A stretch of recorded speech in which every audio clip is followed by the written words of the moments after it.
To hear this and many more audiobooks in full in a podcast feed, please visit the first link in the description below. Thank you for your support. Selected Works of Mao Zedong, Volume 1, Audiobook, Part 9, Our Economic Policy. January 23rd, 1934. This report was given by Comrade Mao Zedong at the Second National Congress of Workers and Peasants Representatives held in Jiuquan, Jiangsu Province, in January 1934. Only the Kuomintang warlords, who have brought the areas under their own rule to the brink of bankruptcy, have the utter shamelessness to spread the rumor day in, day out that the red areas are in a state of total collapse. The imperialists and the Kuomintang are bent on wrecking the red areas, the work of economic construction now in progress there, and the welfare of the millions of workers and peasants who have achieved liberation. For this purpose, they have pursued a ruthless policy of economic blockade, in addition to organizing forces for military campaigns of encirclement and suppression. But, leading the broad masses and the Red Army, we have not only smashed one enemy encirclement and suppression campaign after another, but have also been doing all the essential work of economic construction within our power in order to defeat this vicious economic blockade. In this respect, too, we have scored one success after another. The principle governing our economic policy is to proceed with all the essential work of economic construction within our power and concentrate our economic resources on the war effort, and at the same time to improve the life of the people as much as possible, consolidate the worker-peasant alliance in the economic field, ensure proletarian leadership of the peasantry, and strive to secure the leadership by the state sector of the economy over the private sector, thus creating the prerequisites for our future advance to socialism. The focus of our economic construction is to increase agricultural and industrial production, expand our trade with the outside, and develop the cooperatives. Agriculture in the red areas is obviously making progress. As compared with 1932, the 1933 agricultural output was 15% higher in southern Jiangsu and western Fujian, and 20% higher in the Fujian-Zhejiang Jiangsu border area. The Sichuan-Shense border area has a good harvest. After a red area is established, farm output often declines in the first year or two. Footnote 1. There was usually a decline in farm output in the first year or two after the establishment of a red area, chiefly because land ownership was not yet settled and the new economic order was not fully established during land redistribution, so that the peasants could not yet set their minds fully on production. End of footnote 1. But it picks up again as the peasant masses work with greater enthusiasm after the land is redistributed and ownership is settled, and after we have given encouragement to production. Today, in some places, farm output has reached and even exceeded the pre-revolution level. In others, not only has land that lay waste during the revolutionary uprisings been reclaimed, but new land has been brought under cultivation. In many places, mutual aid groups and plowing teams have been organized to adjust the use of labor power in the villages, and cooperatives have been organized to overcome the shortage of drought oxen. Footnote 2. Mutual aid groups and plowing teams, based on individual farming, were formed by peasants in the red areas to facilitate production through a better organization of labor power. On the principle of voluntary participation and mutual benefit, the members did an equal amount of work for each other, or if one could not give another as much help as he received, he made up the difference in cash. Apart from helping each other, the teams gave preferential treatment to the families of Red Army soldiers and worked for bereaved old folk without any pay, except for meals during the work. As these measures of mutual aid were of great help to production and were carried out on a reasonable basis, they won the warm support of the masses. End of footnote 2. Moreover, the women are taking part in production in great numbers. None of this could have happened in the Kuomintang days. With the land in the hands of the landlords, the peasants then were neither willing to improve it, nor did they possess the means to do so. Only since we have distributed the land to the peasants and encouraged and rewarded production has their labor enthusiasm blossomed forth and great success in production been achieved. It should be pointed out that in the present conditions, agriculture occupies first place in our economic construction. It is by agriculture that we solve both the most important problem of food and the problem of raw materials, such as cotton, hemp, sugarcane, and bamboo, which are needed for the making of clothes, sugar, paper, and other necessities. The care of forests and the increase of livestock are also an important part of agriculture. Within the framework of small-scale peasant economy, it is permissible and indeed necessary to draw up suitable plans for the output of certain important agricultural products and to mobilize the peasants to strive for their fulfillment. We should pay closer attention and devote greater efforts to this.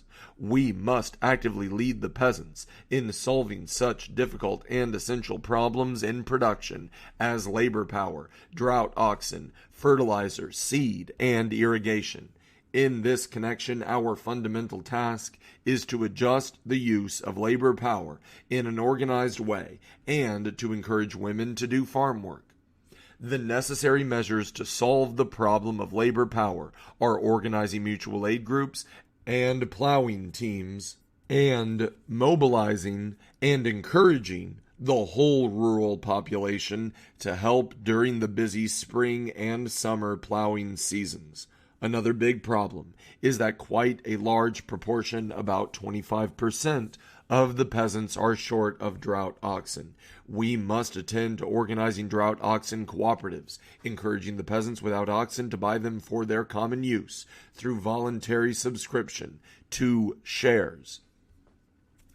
Irrigation, which is the lifeblood of agriculture, also merits close attention. Of course, we cannot as yet bring up the question of state or collective farming, but it is urgently necessary to set up small experimental farms, agricultural research schools, and exhibition of farm produce in various places to stimulate the development of agriculture. The enemy blockade has made it difficult for us to market goods outside our areas. There has been a decline in production in many handicraft industries in the red areas, notably tobacco curing and paper making, but the difficulties of sending goods out are not entirely insurmountable. We have an extensive market of our own because of the mass demand in our areas. We should systematically restore and develop handicrafts and also certain industries, firstly, to supply our own needs, and secondly, for trade with the outside. In the last 2 years, and especially since the first half of 1933, many handicrafts and a few industries have begun to look up because of the attention we have begun to devote to them and the gradual development of producers' cooperatives by the people. The most significant fields are tobacco, paper, wolfram, camphor, farm implements, and fertilizers such as lime. Moreover, in our present circumstances, we should not neglect the manufacture of our own cotton cloth, medicines, and sugar. In the Fujian, Zhejiang, Jiangsu border area, some industries have been set up which were previously non-existent, such as paper making, cloth making, and sugar refining, and they are doing well. To relieve the shortage of salt, people have begun to extract it from nitra. It requires proper planning to keep industry going. With a scattered handicraft industry, detailed and comprehensive planning is of course impossible, but fairly detailed production plans are absolutely essential for certain important enterprises, and first and foremost for state and cooperative enterprises. Every one of our state and cooperative industrial enterprises must pay attention from the very beginning to making accurate estimates of raw material output and marketing prospects in both the enemy areas and our own. At the present time, it is particularly necessary for us to organize private external trading according to plan and for the state to handle certain essential commodities directly, for instance, the import of salt and cotton cloth, the export of grain and wolfram, and the adjustment of grain supply within our own areas. Such work was first undertaken in the Fujian, Zhejiang, Jiangsu border area, and was started in the central area in the spring of 1933. With the establishment of the Bureau of External Trade and other agencies, initial successes have been achieved in this connection. Our economy is made up of three sectors: state enterprise, cooperative enterprise, and private enterprise. At present, state enterprise is limited to what is possible and essential. State-operated industry and commerce have begun to grow, and they have boundless prospects. As regards the private sector of the economy, we shall not hamper it. Indeed, we shall promote and encourage it, so long as it does not transgress the legal limits set by our government. For the development of private enterprise is essential to the interests of the state and the people at the present stage. Needless to say, private enterprise is now preponderant and will inevitably continue to occupy a dominant position for a considerable time. Today, private undertakings in the red areas are small in scale. Cooperative enterprise is growing rapidly. There are altogether 1,423 cooperatives of various kinds, with a total capital of over 300,000 yuan, according to the September 1933 figures for 17 counties in Jiangsu and Fujian. Consumers cooperatives and grain cooperatives head the list, with producers cooperatives coming next. Credit cooperatives have just started functioning. When the cooperative and the state enterprises become coordinated and grow over a long period of time, they will become a tremendous force in our economy and will gradually prevail and assume leadership over the private sector. Therefore, the greatest possible development of state enterprise and the extensive development of cooperative enterprise must go hand in hand with encouraging the development of private enterprise. With the support of the masses, we have issued economic construction bonds to the value of 3 million yuan in order to develop state enterprise and assist the cooperatives. Such reliance on the strength of the masses is the only possible way to solve the problem of funds for economic construction at this time.